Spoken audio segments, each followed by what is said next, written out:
प्यारे बच्चों, नमस्कार। स्वागत है आपका आपके ही अपने YouTube चैनल संस्कृतानुराग पर। बच्चों, आज मैं NCERT द्वारा संचालित 7वीं कक्षा की संस्कृत की पाठ्य पुस्तक रुचिरा द्वितीयो भाग के 10वां पाठ विश्व बंधुत्वम का अध्यापन एवं अभ्यास कार्य कराने जा रहा हूँ।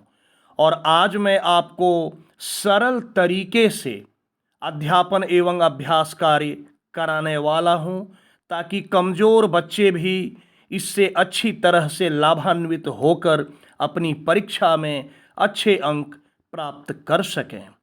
तो प्रस्तुत है 7वीं कक्षा का पाठ 10 विश्व बंधुत्वम का अध्यापन एवं अभ्यास कार्य। बच्चों, विश्व बंधुत्वम का अर्थ होता है संपूर्ण विश्व में बंधुत्व की भावना का विकास। बंधुत्व, बंधु कहते हैं भाई को, और बंधुत्व का अर्थ हो गया भाईचारा, जिसे आप इंग्लिश में ब्रदरहुड भी कह सकते हैं। तो देखिए इस पाठ को। उत्सवे व्यसने दुर्भिक्षे राष्ट्र विप्लवे दैनंदिन व्यवहारे च यह सहायताम करोति सह बंधु भवति। यहाँ कह रहा है कि उत्सवे, उत्सव में, त्योहार में, व्यसने, व्यसन का अर्थ होता है संकट में या मुसीबत में, दुर्भिक्षे, दुर्भिक्ष कहते हैं अकाल, अकाल पड़ने पर, राष्ट्र विप्लवे, देश पर या राष्ट्र पर कोई आपदा या संकट आने पर, दैनंदिन व्यवहारे, और दैनिक व्यवहार में, दैनिक जो आदमी का जो डेली रूटीन होता है, दिनचर्या जो होती है, उसमें यह सहायताम करोति, जो सहायता करता है, सह बंधु भवति, वह बंधु होता है, वह भाई के समान होता है। यदि विश्वे सर्वत्र एतादृशः भावः भवेत्, यदि विश्व में, संपूर्ण संसार में, सभी जगह ऐसी भावना हो, तदा विश्व बंधुत्वम संभवति, तब विश्व बंधुत्व संभव है। परंतु अधुना निखिले संसारे कलहस्य अशांतेः च वातावरणम अस्ति, लेकिन अभी या इस समय निखिले संसारे, संपूर्ण संसार में, कलहस्य, कलह का या झगड़ा का, अशांतेः, और अशांति का, वातावरणम अस्ति, वातावरण है। मानवाः परस्परम न विश्वसन्ति, मनुष्य एक दूसरे पर विश्वास नहीं करते हैं। ते परस्य कष्टम स्वकीयम कष्टम न गणयन्ति, वे दूसरे के कष्ट को अपना कष्ट नहीं गिनते हैं, नहीं समझते हैं। दूसरे के कष्ट से कोई मतलब नहीं होता है, उसे अपना कष्ट नहीं समझते हैं। अपि च समर्थाः देशाः, और भी क्या है कि समर्थ देश, जो देश सक्षम है, समर्थ है, असमर्थान देशान प्रति उपेक्षा भावम प्रदर्शयन्ति, जो समर्थ देश है वह असमर्थ देशों के प्रति उपेक्षा का भाव प्रदर्शित करते हैं। तेषाम उपरि, उनके ऊपर, स्वकीयम प्रभुत्वम स्थापयन्ति, और उनके ऊपर अपना प्रभुत्व स्थापित करते हैं। आजकल ऐसा देखा जा रहा है कि जो समर्थ देश हैं वह असमर्थ देशों के प्रति उपेक्षा का भाव प्रदर्शित करते हैं और उसके ऊपर अपना प्रभुत्व स्थापित करते हैं। संसारे सर्वत्र विद्वेषस्य, संसार में सभी जगह विद्वेष का, शत्रुतायाः, शत्रुता का, हिंसायाः च, और हिंसा का भावना दृश्यते, देखा जाता है। क्या देखा जाता है? तो संसार में सभी जगह विद्वेष का, शत्रुता का और हिंसा की भावना देखी जाती है। देशानाम विकासः अपि अवरुद्धः भवति, और इससे क्या होता है? देशों का विकास अवरुद्ध हो जाता है। किसी भी कंट्री का जो डेवलपमेंट है वह रुक जाता है। अवरुद्ध हो जाना का अर्थ है रुक जाना। इयं महती आवश्यकता वर्तते, यह बहुत आवश्यकता है, इसकी बहुत ज़्यादा आवश्यकता है कि एकः देशः अपरेण देशेन सह निर्मलेन हृदयेन बंधुतायाः व्यवहारं कुर्यात्।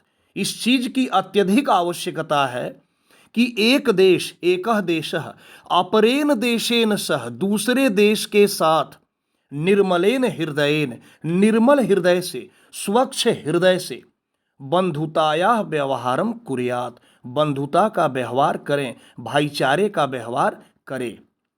विश्वस्य जनेषु इयं भावना आवश्यकी, विश्व के लोगों में यह भावना आवश्यक है।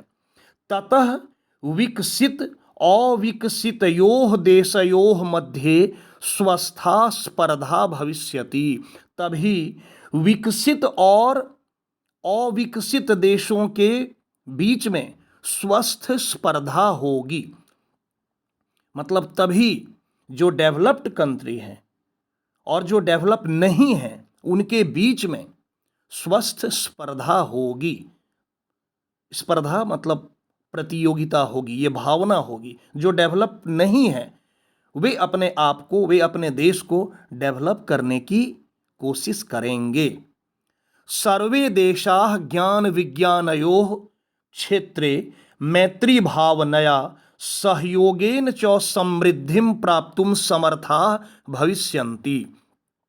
सभी देश ज्ञान विज्ञान के क्षेत्र में मैत्री की भावना से, मित्रता की भावना से, मैत्री अर्थात मित्रता, मित्रता की भावना से और सहयोग से समृद्धिं प्राप्तुम, समृद्धि को प्राप्त करने में समर्थाः भविष्यन्ति, समर्थ होंगे।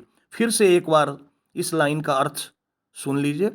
सर्वे देशाः ज्ञान विज्ञानयोः क्षेत्रे मैत्री भावनया सहयोगेन च समृद्धिं प्राप्तुम समर्थाः भविष्यन्ति।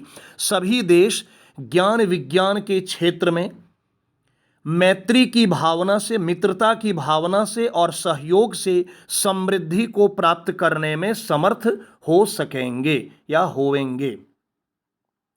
सूर्यस्य चंद्रस्य च प्रकाशः सर्वत्र समान रूपेण प्रसरति।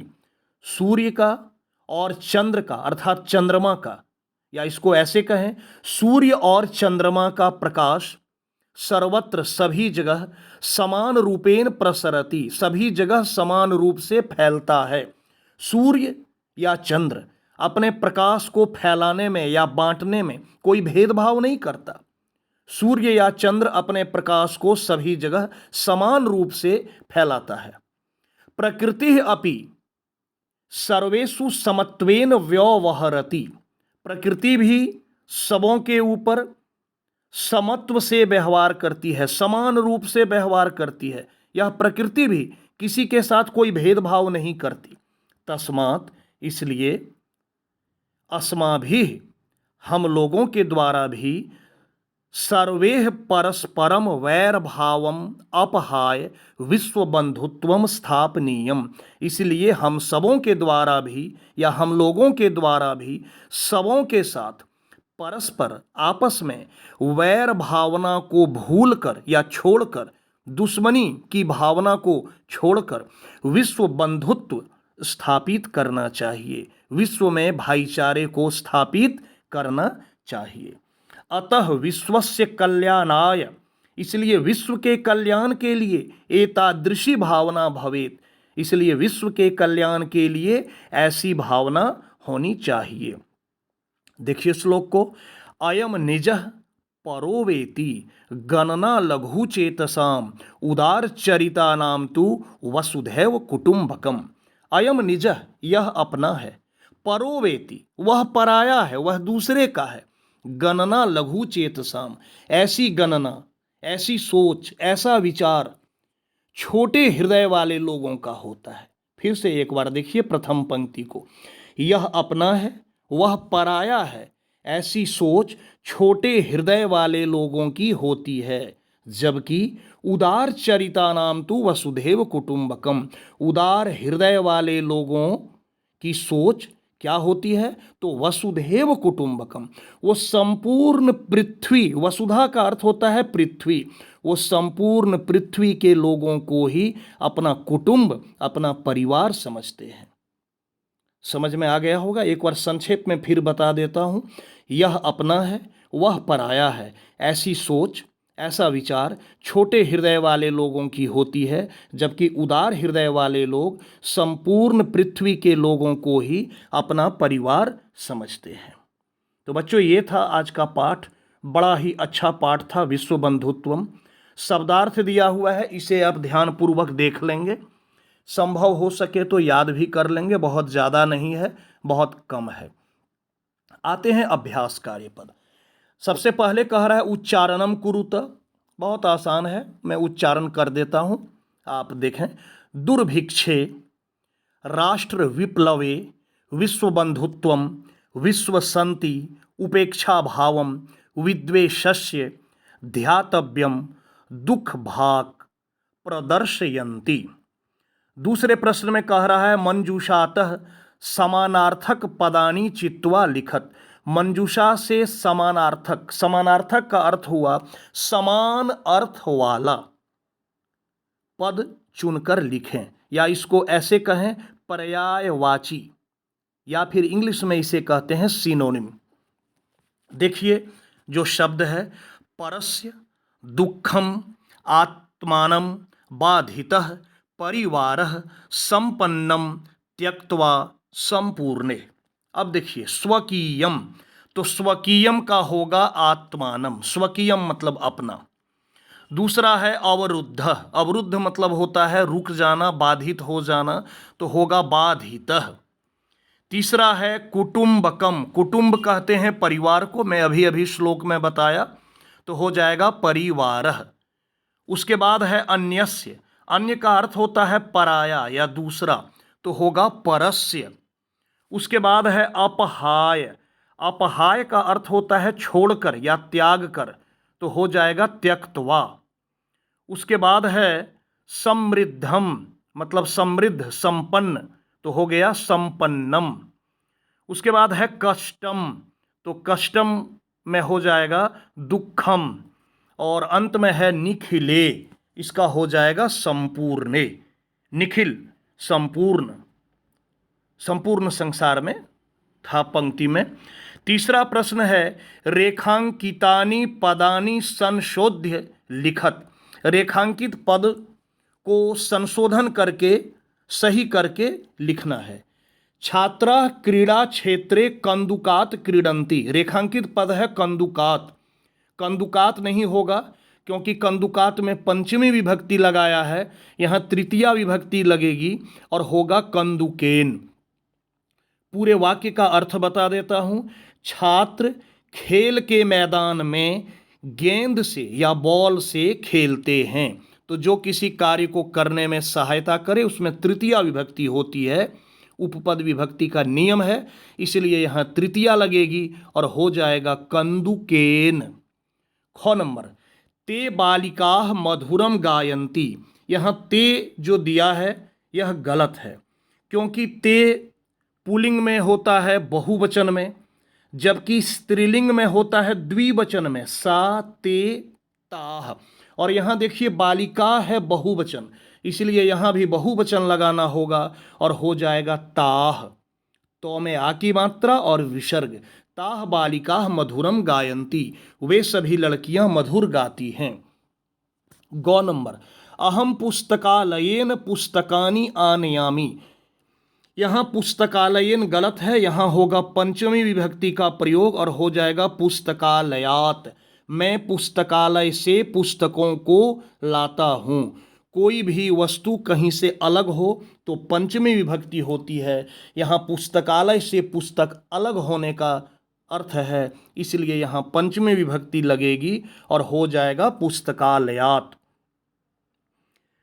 घ नंबर में है त्वम किम नाम, बिल्कुल गलत है, त्वम नहीं होगा, होगा तव। तव युष्मत शब्दरूप षष्ठी एक वचन में होता है तव। षष्ठी अर्थात संबंध कारक जिसका चिन्ह है का, के, की, रा, रे, री, तो यहां होगा तव। तुम्हारा क्या नाम है, तव किम नाम। और अंत में है गुरुम नमः, यह भी बिल्कुल गलत है, यहां होगा गुरवे। जैसे साधु शब्दरूप चतुर्थी एक वचन में होता है साधवे, वैसे गुरु शब्दरूप चतुर्थी एक वचन में होगा गुरवे। उपपद विभक्ति में नियम है कि नमः के योग में चतुर्थी विभक्ति लगती है, तो होगा गुरवे नमः। चौथा प्रश्न, इसमें कह रहा है मंजूषातः विलोम पदानि चित्वा लिखत, मंजूषा से विलोम पद को चुनकर लिखना है। मंजूषा का शब्द देखिए, अधुना, मित्रतायाः, लघुचेतसाम, गृहीत्वा, दुःखिनः, दानवाः। तो शत्रुतायाः यहाँ दिया हुआ है, तो शत्रुतायाः का हो जाएगा मित्रतायाः। उसके बाद है पूरा, पूरा मतलब होता है पहले, यहाँ होगा अधुना, अधुना मतलब अब या अभी। उसके बाद है मानवाह, तो मानवाह का हो जाएगा दानवाह। उसके बाद है उदार चरिता नाम, इसका हो जाएगा लघु चेतसाम। उदार चरिता नाम उदार हृदय वाले, और लघु चेतसाम छोटे हृदय वाले। उसके बाद सुखिनः बहुत आसान, इसका होगा दुःखिनः। और अपहाय, अपहाय मतलब त्याग कर या छोड़कर, इसका होगा गृहीत्वा, ग्रहण कर या लेकर। पांचवा प्रश्न, अधोलिखित पदानाम लिंगम विभक्तिम वचनम च लिखत, नीचे लिखे गए पदों के लिंग विभक्ति और वचन लिखें। तो बंधु लिंग हो गया पुलिंग, प्रथमा एक वचनम। उसके बाद है देशान, लिंग हो गया पुलिंग, द्वितीया बहुवचनम।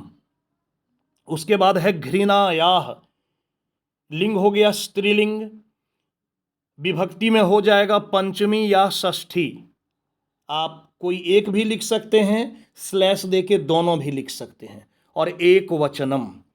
उसके बाद है कुटुंबकम, तो इसमें हो जाएगा पुलिंग, द्वितीया एक वचनम। उसके बाद है रक्षायाम, स्त्रीलिंग हो जाएगा, सप्तमी एक वचनम।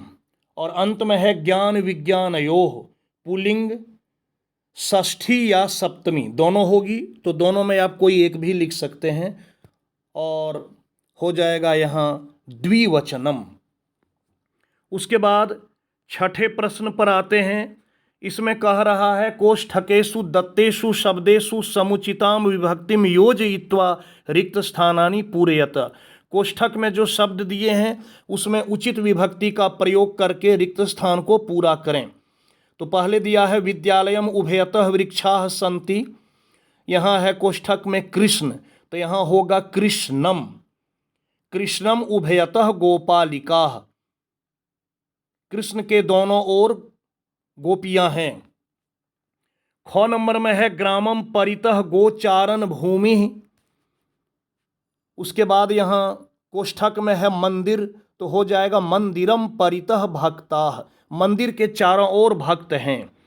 गौ नंबर में है सूर्याय नमः, नमः के योग में चतुर्थी विभक्ति होती है, तो अभी अभी मैं बताया था आपको, यहाँ हो जाएगा गुरवे, गुरवे नमः, गुरु को प्रणाम।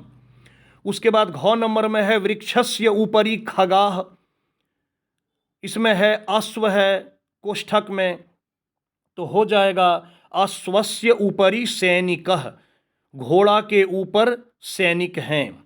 सातवां प्रश्न में कह रहा है कोष्ठकात् समुचितम पदम चित्वा रिक्त स्थानानि पूरयत, कोष्ठक से उचित पद को चुनकर रिक्त स्थान को भरना है। इसमें होगा हर ये, क्योंकि नमः के योग में चतुर्थी विभक्ति होती है, तो हर ये, और हरिम में द्वितीया लगी है इसलिए होगा हर ये। उसके बाद है परितः कृषि क्षेत्राणि सन्ति, परितः के योग में द्वितीया विभक्ति होती है तो होगा ग्रामम। उसके बाद गौ नंबर में है नमः, फिर वही चीज आ गया, नमः के योग में चतुर्थी तो होगा अम्बा ये बाद वाला ऑप्शन अम्बा ये, नमः के योग में चतुर्थी। उसके बाद घ नंबर में है ऊपरी अभिनेता अभिनयम करोति, तो इसमें होगा मंचस्य, षष्ठी विभक्ति, ऊपरी के योग में षष्ठी विभक्ति होती है तो मंचस्य ऊपरी अभिनेता अभिनयम करोति, मंच के ऊपर अभिनेता अभिनय करता है। और अंत में यहाँ है उभयतः पुत्रोस्तः, उभयतः के योग में द्वितीया विभक्ति होती है इसलिए होगा पितरम, पितरम उभयतः पुत्रोस्तः। बच्चों ये इस पाठ में अभ्यास कार्य अधिकतर उपपद विभक्ति पर आधारित था, इसलिए आपको उपपद विभक्ति का ज्ञान होना आवश्यक है, अन्यथा आपको इस पाठ का अभ्यास कार्य करने में कठिनाई हो सकती है।